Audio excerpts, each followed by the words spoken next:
pessoal, a mais um BANGCAST. Hoje temos o nosso primeiro convidado internacional, o Joe Ebercomby, autor da coleção Bang, para falar com ele. Somos os três do costume: Luís Filipe Silva, Bruno Martins Soares e eu, Luís Corte Real. Muito obrigado. Joe, hello, Joe. Hello.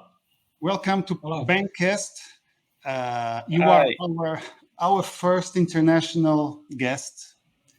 It's a delight to be with you. It is a delight for us. Thank you so much.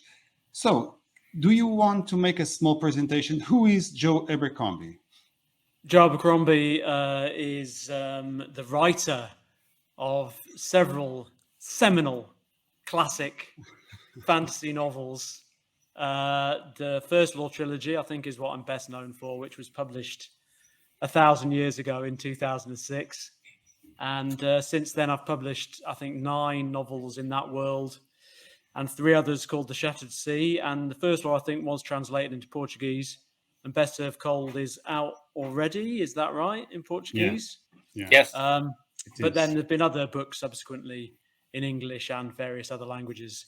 It's always confusing to try and imagine which books have been published in which territory at which time. You find yourself talking about things that were published 10 years ago, as though they're very new and exciting.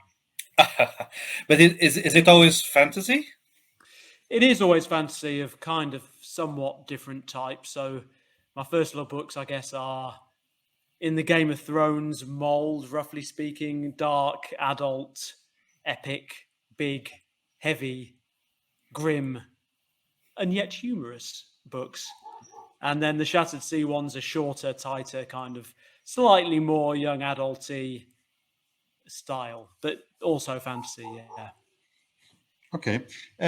Where is your biggest market, where you sell more and you have the largest feedback? Yeah, it's a good question, that. You're never quite absolutely sure. You know, it's very difficult to get actual accurate figures of what you've sold where, I find. But I think I probably sell about the same in the UK and the US, although the US is obviously a much bigger market, so proportionally much more in the UK. And then after that, Germany, where they just seem to love big, heavy, dark fantasy.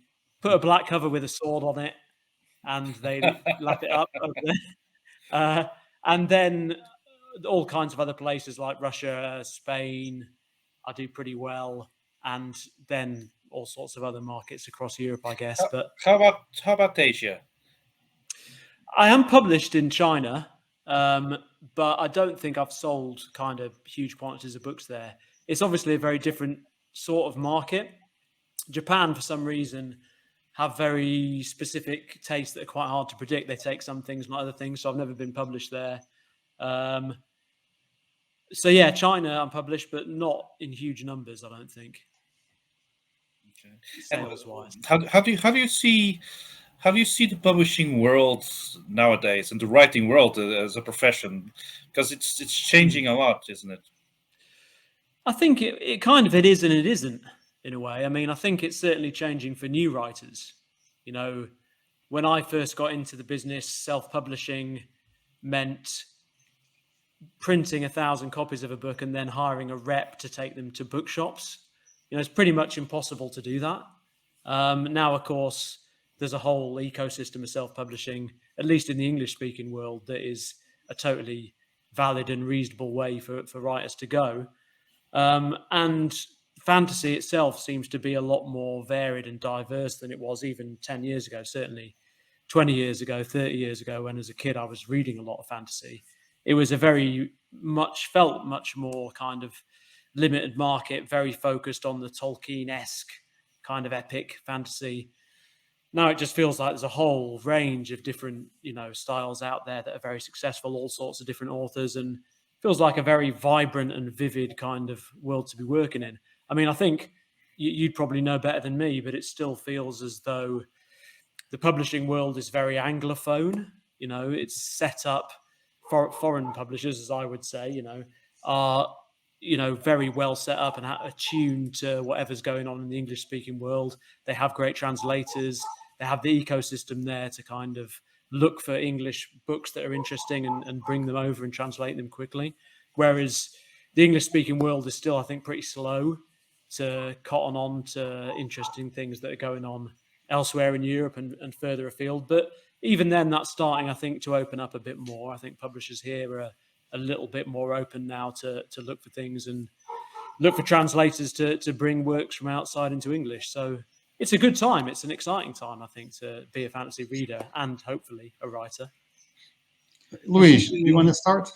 Yes, and since we started with the market, I was wondering if, for some reason or in some effect, since you started and you became more well known in different parts around the world, if this has informed your writing as a writer, if you are aware that now you have an international readership, and if that somehow changes the plots or you adapt your themes to the sensitivities of that readership.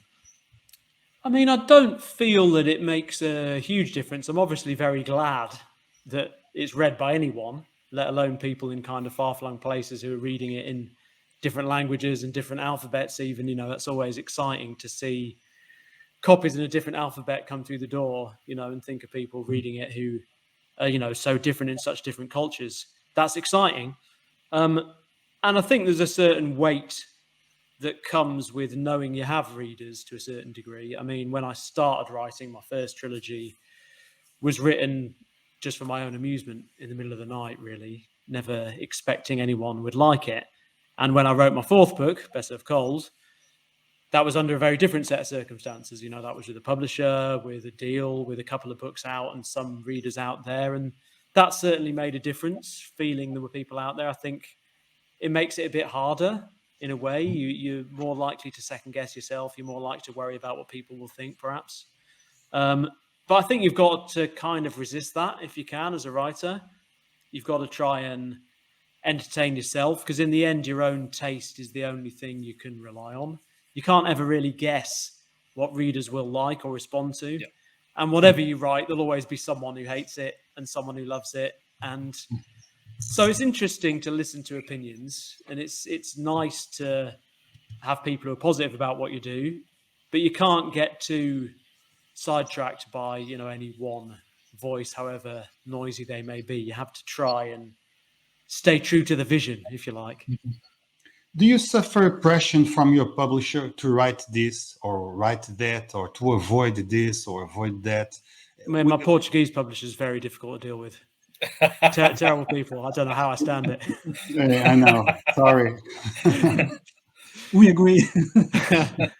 Because sorry, go on. Some authors complain that they are asked to always write the same book. And if they want to change the genre to jump for science fiction, no, you cannot write that. You have to change the name. You will lose your readership. I mean, I'm quite commercially minded. You know, I wouldn't want to say I'm all about the money, but the number you sell is a big part of a judgment of whether a book works or not. You know. And it's hard to go from selling X number with one book to selling half or quarter as many with the next book. You know, no one wants to be on that downward trajectory, you know. So your publisher are conscious of wanting to push forward and build sales and build the audience and so on. And I, as a writer, am very much, you know, wanting to be hand in hand with them in making that happen. You know, I'm not someone who's going to be saying, well, no, now I demand to write my bodice-ripping romance, or now I will write a very high concept literary thing. You know, I'm quite commercially minded, and I think my taste is reasonably pulpy as well. So, you know, one consideration for me when I'm thinking of what a book will be is, will this work? Will people like it? You know, and do you think do you write to market? No, that expression that everybody's talking about. I mean, I don't think necessarily write to market in the sense that, you know, I'll see there's been a big book this year and it's a vampire novel, therefore I must write a vampire novel now. You know, I think that's always to some degree a mistake, to chase the market in that way, because you'll always be late. I'm not a fast enough writer to chase the market effectively. There'll be 10 other better vampire books out before I get there. So I think not necessarily write to market, but write with the reader in mind a bit. It's difficult because on the one hand, I've just said, ignore the reader and concentrate on what you want. But I think as well, everyone's got one project they desire to write in them. Everyone always says everyone's got a book in them. But once you've written that book, you're then faced with the task of finding other things to write. And for me, I don't have 1,000 ideas sitting around that are just waiting to be written. It comes time to write a book, I think, what am I going to do now?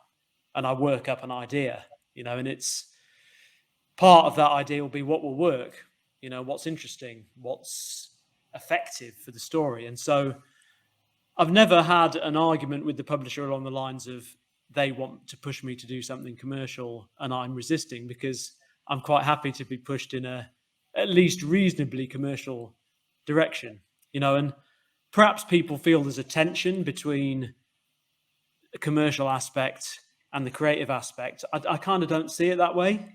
In my mind, the two work hand in hand to kind of produce a better book, and commerce is just one of those pressures that helps to crush the coal into a diamond, if that makes sense. Correct. When you're making a book, I feel like the best art results from, a lot of pressure and difficulty, deadlines, cash pressure, publisher pressure, reader pressure. All those things help you to keep moving and produce something interesting. So I don't see it as a conflict in that way.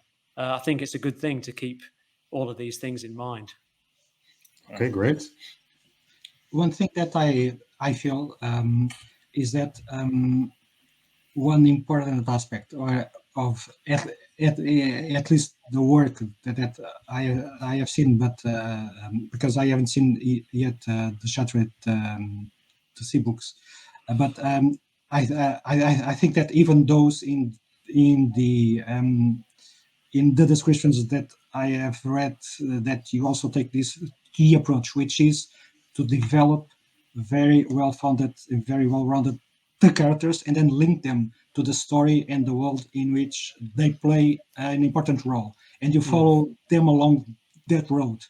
I've always wondered, how did this, let's say, scenario, this story about this world of the First Law came about? Was it the characters? Was it the setting? How did it work for you in the first place? I suppose I'd read a lot of fantasy as a kid, and I'd played a lot of role-playing games, as some people did in that era. Quite a lot of writers.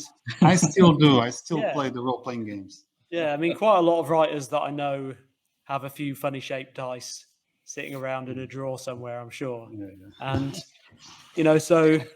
I used to do a lot of that, and that meant making up worlds and making up characters and kind of a style of storytelling in a way. Whether you're the player or you're running the game, you're sort of telling a story. So that was my first introduction, and from that stuff, a lot of ideas kind of came. And also, I like classic things. I like things that are obvious. I like if I watch a Western, I want a showdown in a dusty street. I don't want them to scrupulously avoid the showdown in the dusty street, because that's what we sign up for.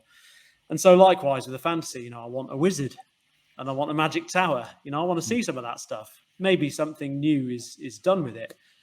So I had a lot of ideas about, what I might do with a fantasy world that went back a long time. And I suppose when I started writing, a lot of those ideas naturally came forth. But also a lot, for me, is what just kind of happens in the writing. I mean, we were talking earlier about the architect-gardener distinction, which I always feel is a little bit of an oversimplification, but it's also interesting. But how's your process? How do you pick up all those ideas and you channel it into your writing? I mean, I think I used to be very much an architect, and I've become much more garden-y now, because I kind of realised that things don't take on much life until you start actually trying to write them, if you know what I mean. Mm-hmm. And I am very character focused, as you were saying earlier. Characters is kind of the thing I respond to most as a reader, is the voice of the character and the kind of unique person that you see on the page. That's what I want to see when I read. And so I think that's kind of where I focus as a writer.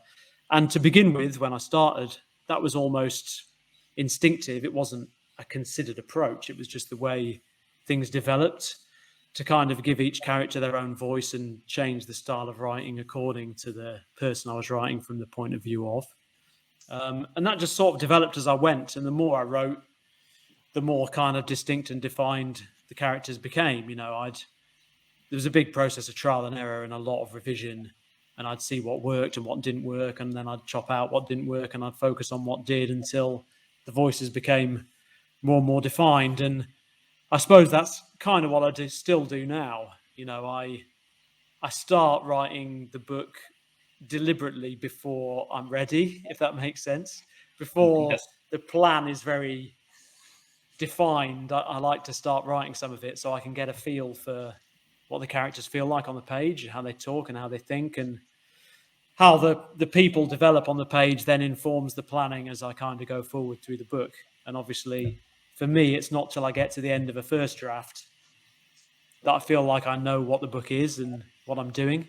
Sometimes not even then, but usually and mostly by the end of the first draft, I've got a good idea what I'm doing. So the end of the book is pretty much right, but the front's a mess because I did it ages ago before I really knew what I was doing. So the second draft is mostly a case of reworking the front and the middle to match where I ended up. And then at the end of that second draft, I've kind of then hopefully got a book and I'm no longer terrified. How many hours per day do you write? You have a method? You write every day? Yes and no. I mean, especially because these days there's a lot of different things going on. You know, I mean, there hasn't been a huge amount of travel lately, but in September, my most recent book was out in the UK. So, you know, there were 3 or 4 weeks around that time when I was doing some events and doing a lot of interviews. And so that becomes most of what you're doing. It's very hard to kind of focus on the writing of your next book when that's going on. And then, you know, when you're starting a new project and you're planning and you're thinking and you're reading and you maybe try to take in some ideas and develop some ideas, that's a very hard thing to quantify. You can't kind of go, I'm going to do that for 2 hours between 10 and 12. You know, it's quite nebulous and difficult. During the sort of drafting, which obviously is the big, difficult, unpleasant part of the work, writing would be wonderful if it wasn't for the writing, I often say. So during that period, I try to do kind of 2 or 3 blocks of an hour and a half each day. Mm-hmm. And if I can do, you know, if I can concentrate, that's the difficulty. You can sit there for an hour and a half and achieve nothing. Or you can sit there for an hour and a half with total concentration, and you could probably do 2,000 words in an hour and a half if you're really in the zone, you know. So 3 blocks of an hour and a half should be enough to make huge progress, but we all know that it's not always like that. I mean, I tend to find that at the start of a project, it goes quite slowly. And then as you get towards the end, it goes faster and faster. So my most recent trilogy, the first book took about 1.5 years to write, but then I wrote the other 2 in a year. So there was more than twice as fast once I got past that first book, because it's kind of, you've planned it, you've laid the groundwork, you've got the characters working, and then once that machine is built, it can run to the end pretty smoothly for me. So I wouldn't say I'm massively, I've not got a routine, because the way I work and the things I'm involved with make it very difficult to have a routine, but I do try and make steady progress, and generally I'm pretty good at it. You know, I try to take the magical thinking out of writing.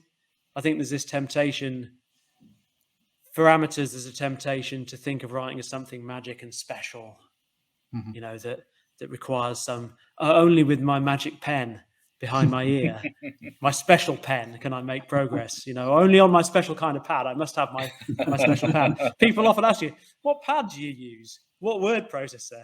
It's like, that is the wrong question, really, because it doesn't make that much difference in the end. And I think the more you can say, it's not about rituals, not about where I sit, it's not, you know, about the time of day, and just get in the chair and treat it as bricklaying or plastering. You know, treat it as work. do you still have fun writing, or it's a job and you have to do it? Yeah, I mean, that's a good question. I think less fun on the whole than I did when it was a hobby. But, hobbies are fun and jobs are less fun. So I think that's partly just a case of, what you do for a living and you do a lot of does eventually start to become less fun. And I think also going back to that thing of everyone's got one book in them, getting that one book out is fun.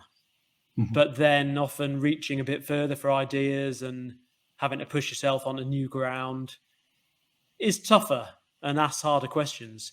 And I think to a degree, your sort of your first book often has a kind of ingenuity and an exuberance that is hard to get back in later books. You're often trying to recapture that. Have you ever thought of writing something different? I noticed that you're a fan of Westerns. I love Westerns as well. Have you ever thought of writing a Western? Well, my third standalone book, my sixth book, is called Red Country, and that sort of is a Western. Mm-hmm. I mean, it's a fantasy in the same world as the first law, so in that sense, it's fantasy, but it is basically a Western. I mean, It doesn't have guns, but it has everything else. It has kind of settlers taming an untamed countryside. Do you have the dusty high noon duel? Absolutely, you do. Okay. In fact, you've got about 12 of them, in fact. And you've got a messed up frontier town full of, there's a gold rush. I mean, it has all the Western stuff. It has people trying to come in unstuck, trying to cross a ford with cattle. The whole thing. But you still decide to do it in a fantasy world. Very thought just leaving it behind. And I also noticed that you are very you're a history buff and you've been reading history and other things. Have you ever thought of just going in that direction? I have, but I think the problem is, I am from Lancaster in the north of England, not Texas. And well, it has a pretty interesting story as well. It does, for sure. But if you want to write a Western about Texas, it behooves you to understand and know Texas in an authentic way. And I think that makes it's not impossible to do, but it's difficult. It adds an extra layer of difficulty, if not a couple, and I'm not sure I've got the patience to kind of steep myself in Texas enough to make that authentic and believable. But I can invent a kind of naff, stupid fantasy version of Texas and do it there. And I was doing a scene very early on in my first book in which I wanted a character thrown out of a window.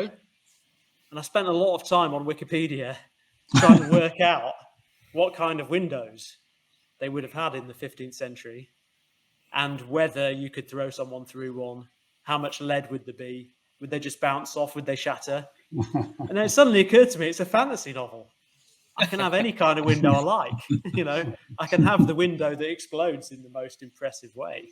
I can tailor things to suit the scene and suit the drama and not waste my time on Wikipedia when I could be writing dialogue, So that's one of the appeals of fantasy. Not necessarily just that you don't have to research scrupulously, although that is kind of nice in a way, but also that you're free to combine different things. If you want, Vikings fighting Napoleonic era soldiers, you can do that.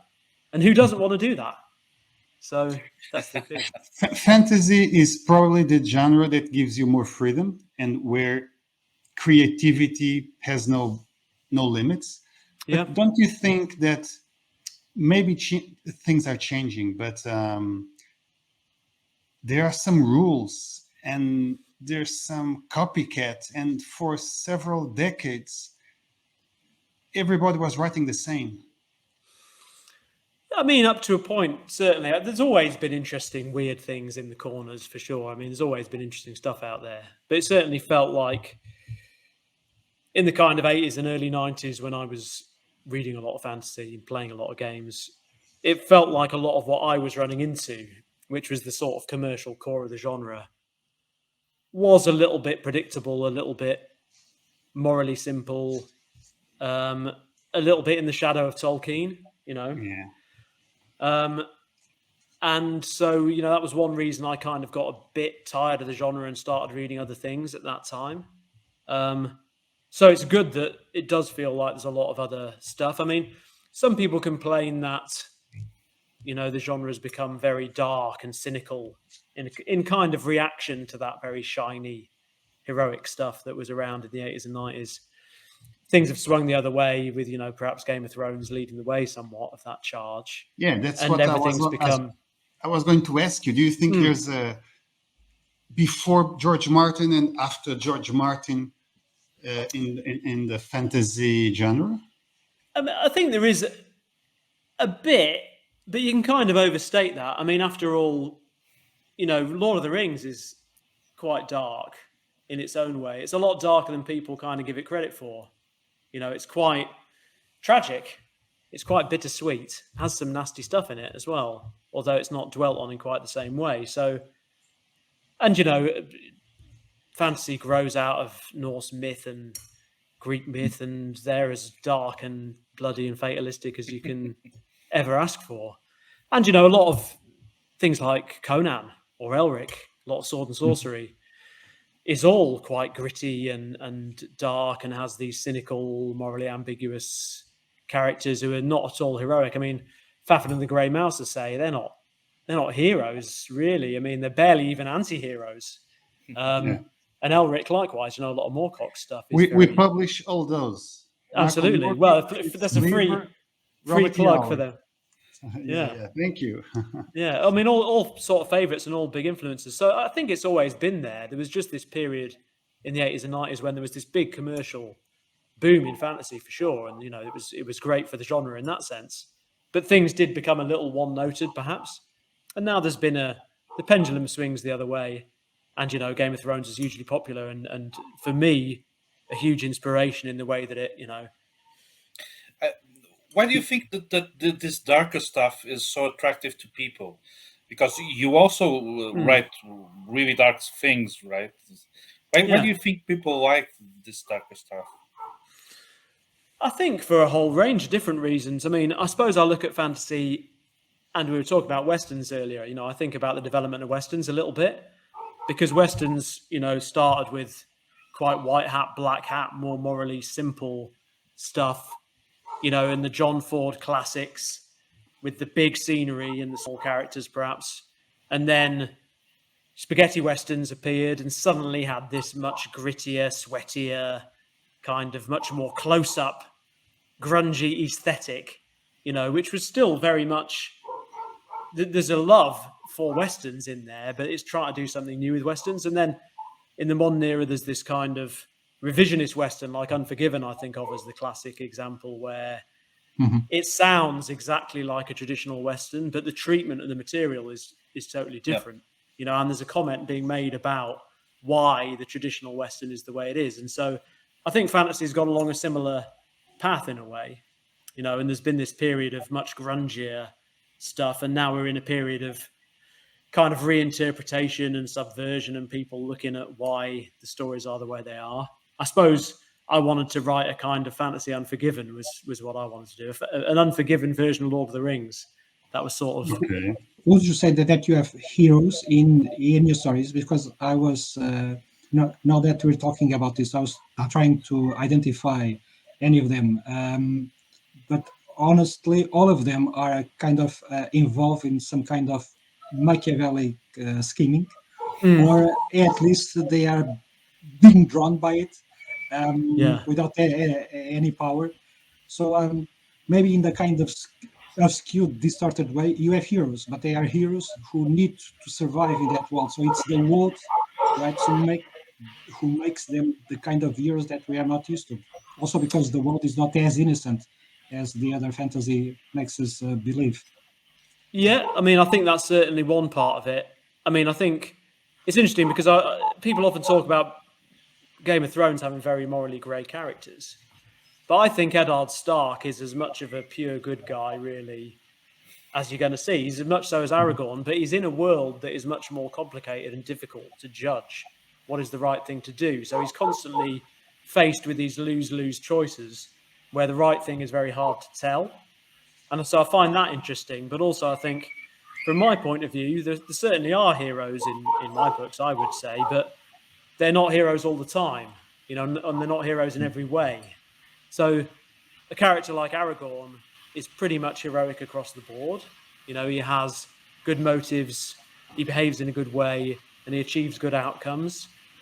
And, when the swords are hung up at the end of the battle, he can still be a good king and a sensitive lover and a good friend and all those things, Whereas I suppose I'm interested in people who are conflicted in one way or another, who do bad things in the hope of achieving good outcomes, who have terrible motives, but maybe achieve great things even so. So I like to split those different aspects of heroism up. I guess as well, anyone is capable of doing heroic things under the right circumstances and with the right motivations, but very few people are always heroic in every way. And so I suppose I just try and stick people on the page and see how they react to the weird situations. Do you have a favorite character from all your characters? I honestly don't. And I'm not someone who believes a lot in favorites anyway. People say, what's your favorite song or what's your favorite film? Well, it kind of just depends on your mood, But you could have a character that is special to you because of the story, because of the personality, something that you would love to write again, something about her. It's not the case. I mean, well, there's ones that I like, but I tend to aim for different things with different characters, and they serve different purposes. So, I'm very happy with with a lot of them for different reasons, though. So some are simple and have a kind of a trick or a gag, and they don't have to do much in the story. They just have to sit there and be funny, or they sit there and have a certain role to play. But then other characters are more complicated and hold the weight of the story more, if you like, and have to drive the story along. And they're much harder often to get right because they've got more to do. But getting them right is more work and can be more satisfying in the long run. And I've done so many characters now. I've done dozens of points of view. So it's certainly hard to pick one out that, would be my favorite. But I think, those early characters did work very well from my first trilogy. And I think there's a degree to which you're always trying to recapture, what and maybe they lived with you for longer, no? Yeah, no, absolutely. They were developing for my whole life in a way. And so I want to make you a compliment. The titles of your book, a compliment. The titles of your book, of your novels, are awesome. I don't know if you think a lot, if you already have a title before starting the novel, or if it's something that will pop up during your writing. But the titles are unique, are intelligent. I love your titles, and I love Richard Morgan's titles. Yeah. He writes science fiction, but all his titles are awesome. And the same with you. Oh, how do you create them? I suppose it varies a little bit. Depends on the book. So The Blade itself didn't actually have a title when I wrote it. As I was writing it, it wasn't something I thought about. I found it very difficult to boil it down. And then I suppose I always responded very well to titles that were, drawn from a quotation, For Whom the Bell Tolls, that kind of thing, because there's a lot going on with those titles. Often they're not obvious. They seem like they're asking a question. There's more to learn. And then, of course, when you realize what the quotation is they're drawn from, there's a second layer of, okay, how does that apply? Where does it come from? What's the relevance? How does it fit in? And so I've always liked to have kind of aphorisms in the books, quotations in the books to set parts up. And I kind of start to draw the titles from those because I just like the feel that it has. And it kind of, for me, links the fantastical that you're doing to the real world, because in the end, we may be making this up, but we're all writing about the real world and about real people. So it feels opposite to use those. And of course, it's nice to be able to steal things from other people because, you know, they have all the good ideas already. Why not take advantage? I mean, with a couple of cases, I started off with a working title. So The Heroes was a working title. And I never planned to call the book that in the end. But then it just started to suit the book so well that by about halfway through, I couldn't conceive of calling it anything else. So they all take a different kind of road to get where they are. Okay. Sadly, the Portuguese edition of the first three books did not, let's say, respect the layers of those titles, and they just had the very simple titles like The Crown, The Blade. They don't translate that well. Yeah. Generally, though, the Blade itself is always, you know, in most language. I can't think of another language where it's translated directly. So in Spanish, it's The Voice of the Swords. In German, it's War Blades. Kriegsklingen, because they like a big, hard title. And then the second book is Feuerklingen or Fire Blades. And the third book is Königsklingen or King's Blades. And then before they brought out the fourth book, I sent an email saying, you know, this is great and all, but could we move away from we could consider moving away from the Klingon thing at this point. And they just sent me the cover, which was Racheklingen, Revenge Blades. And since then, they've just stuck with the Klingon thing. And the other thing is I sell a lot of books in Germany. So if I didn't sell books, I'd be complaining. But since I do, it feels a bit ridiculous. They know what they are doing. Well, they do. That's it. You just got to trust your publisher to do the right thing. Façam like, subscrevam, partilhem e comentem. E sejam épicos. João, who is our producer, he was sending a question about the TV series. Any plans for an adaptation? You've been contacted. It's something that of course, you would love it. I think it would be great. It would be awesome. Oh, to have the success and glory of a major TV production with all the money and the kudos that comes with it. No, I don't need that. No, I'm going to keep it real and refuse any offers. Yeah, I mean, it would be wonderful. Obviously, of course, you know, for everything that is done really well and is hugely successful, like everyone thinks of a Game of Thrones or Game of Thrones.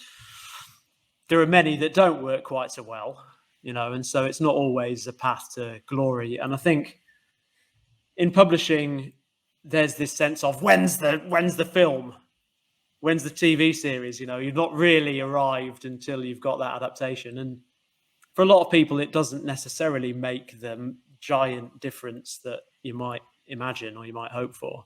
But yeah, it would obviously be great. And I think since Game of Thrones happened, you know, it's obviously changed the landscape as far as fantasy TV goes, and everyone with a you know reasonably well-read series has probably had a few calls, and so there's been things going on.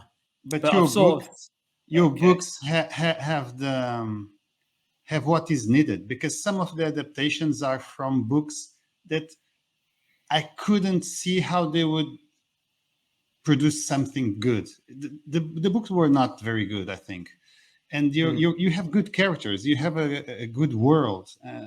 I think they could make a great TV series based in one of your books. Yeah, the world building is interesting. You agree? Yeah, and all I need from you is $100 million to get the thing into production immediately.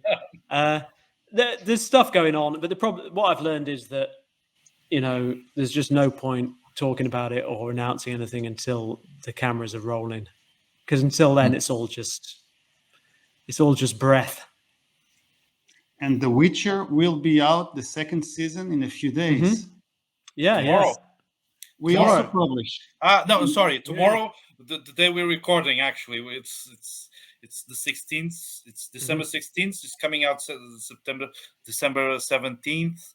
I don't know when this video is coming out, but yeah, I mean, I enjoyed the first series of that. I mean, I like The Witcher. I've loved the games, and I think it's a cool world and cool characters. So I look forward to watching that. Actually, It's been a massive hit for Netflix, I believe. So long may it continue. It's all good for the rest of us, because whenever fantasy is successful, and it just helps to build the audience and build the interest, I think. So long may it continue. And Sapkowski's occasionally been nice about my book, so he's fine in my book. We also publish him. Yeah. We brought him 3 or 4 years ago, before the TV series, and he was a very funny guy. Especially after a good bottle of wine, he was really funny. Just the one? Probably more. He's from Poland. Can I make you a question regarding world building? Yeah, of course. In one of our previous podcasts, we talked about the importance of world building. Those guys who create a huge world, and those guys that start building from the... how was the definition we had?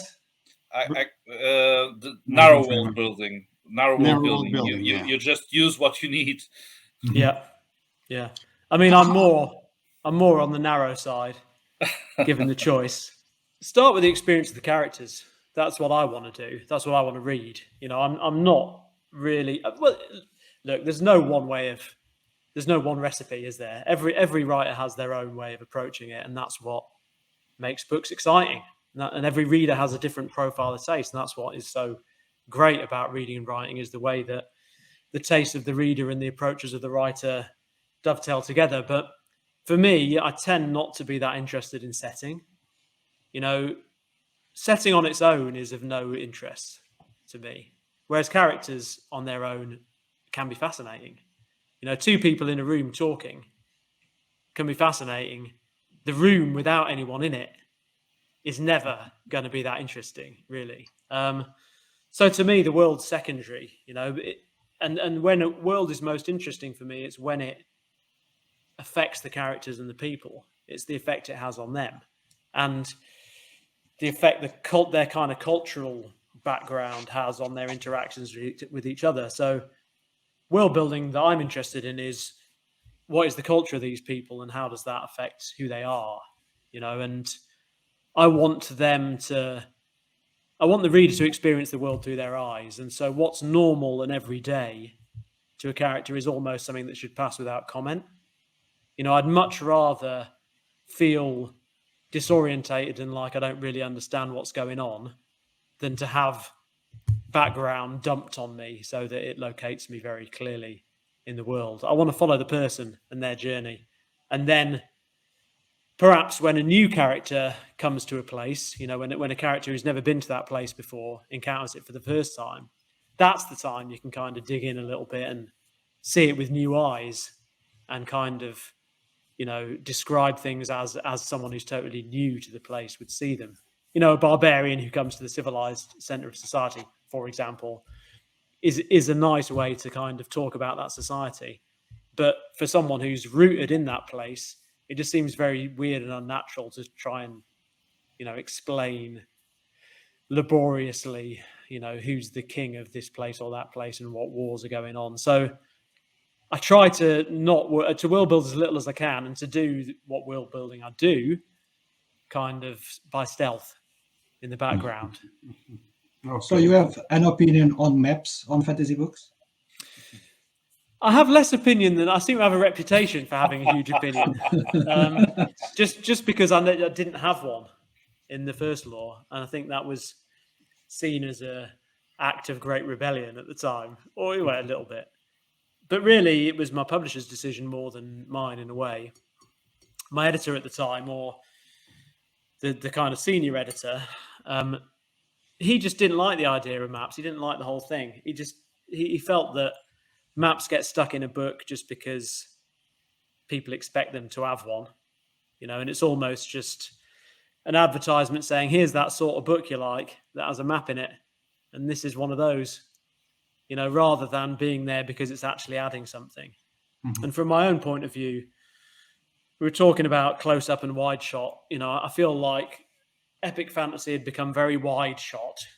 It's all about the big mountains and the background and the kings and the huge statues, and characters are these tiny little people in the distance. You don't really see them very much. And I wanted that spaghetti Western thing of the sweaty eyes, the big close-ups. Yeah. I wanted to feel the people and get close to the people. And I wanted it to be rooted inside the heads of the individuals. And so the very worst first shot I can imagine is a great big wide of the entire world, right? Which is what a map is. So it felt like it was the wrong statement of intent to have a map at the front. I didn't want people to be focused on that. I didn't want them to be flipping constantly back to go, oh yeah, but how far have they come from that city there? Oh, it's over there, is it? Oh, I don't want to, no. Yeah. I'd rather not. But I do love maps on the other side. I've got loads of them myself. I draw lots of maps because it's important to kind of have them from a point of view of rigor. But you don't necessarily want to present them to the reader any more than lists of the characters' eye color and weight. It just doesn't have a place necessarily, I don't think. Okay. Luís, do you have a question? Yeah, I do. I was thinking that we have a famous Portuguese author who wrote a fantasy saga inspired by the Dragonlance kind of story. That he said that he would never allow for powder to enter his world. And I read that your latest books, you were allowing for the world to evolve in terms of accepting a different technology forward, and I'm assuming also social changes arising from that. So I think that is a very refreshing take on how to manage a fantasy world, right? And to allow it to evolve and to advance in time. I'm sure that we have also some opinion on how fantasy worlds should be managed along several sets of books. Yeah, I mean, as I was saying before, there's no one way to do it. But for me, I was always, a bit frustrated with the way that you get these fantasy worlds that feel like medieval sandboxes that haven't changed in 10,000 years. The time scales are incredibly gigantic, Oh, well, the High King ruled 50,000 years ago, and this is the ruins of his castle, that kind of thing. Yeah. And nothing's ever changed for one reason or another. Whereas in our world, obviously, things are constantly shifting and changing and growing and developing, and new religions and new ideas and new technologies erupt and disrupt and change everything. And, war doesn't happen because some Dark Lord decides to be evil. They happen because there's some economic tectonic change in the way things are. There's class struggle, there's struggle over territory, there's competition for resources, the new is endlessly coming. And so I kind of wanted a fantasy world that reflected that, and where, the characters are all to a certain degree in the thrall of these massive social forces that can't really be harnessed even by the most wise of the wise. And so with the first law, it was kind of set in this period of the rise of the merchant class, I suppose. That's kind of in the background, but it was in my mind that there should be this struggle going on between the kind of traditional nobility and this kind of rise of new money and merchant power. And then after that, the sort of natural next place to go, the next big social shift seemed to be the Industrial Revolution. So I was really interested to do something about the Industrial Revolution, which the last 3 books that I wrote, called The Age of Madness, are kind of about that period. How was the world building? You had to develop. You had to make a lot of research. Yeah, I mean, I certainly did. I read a lot of stuff about the Industrial Revolution and about key figures in it, and then about the French Revolution and the Russian Revolution. So social and technological revolutions generally, and also a lot of fiction kind of around those events as well. Some of which I'd read before. I've read quite a lot of Dickens and Gaskell and writers of that industrial period who were focusing on that stuff. I was familiar with some of that, but also some stuff about the French Revolution and so on. So I just felt like that was kind of, at least for me, reasonably unusual, reasonably original compared to the kind of very classic fantasy stuff I'd kind of tended to work with before that. And that was fascinating to do, actually. And I felt like that period just naturally has a lot of tensions and a lot of drama and a lot of conflict that's just happening naturally within it, rich against poor, landed against unlanded, rural against urban, old traditional conservatism against kind of new technology, and this emergence of entrepreneurism and inventors. It's just a kind of, there's so much going on. It's a very interesting era to work with. What are you working on right now, if you can talk about it? I'm working on a entirely new thing. It's kind of weird. It's the potted thing is, if Europe is overrun by demons, who does the Pope send? Worse demons. That's basically what it is. Wow. Okay. Yeah. That's different. It is a little bit different, yeah. So when is it going to be out? Any idea? I don't know. I mean, I've got to write it. That's the difficult thing. If I'd written it already, I could tell you for sure. About halfway through a draft. So it probably won't be out for at least a year or maybe a bit more.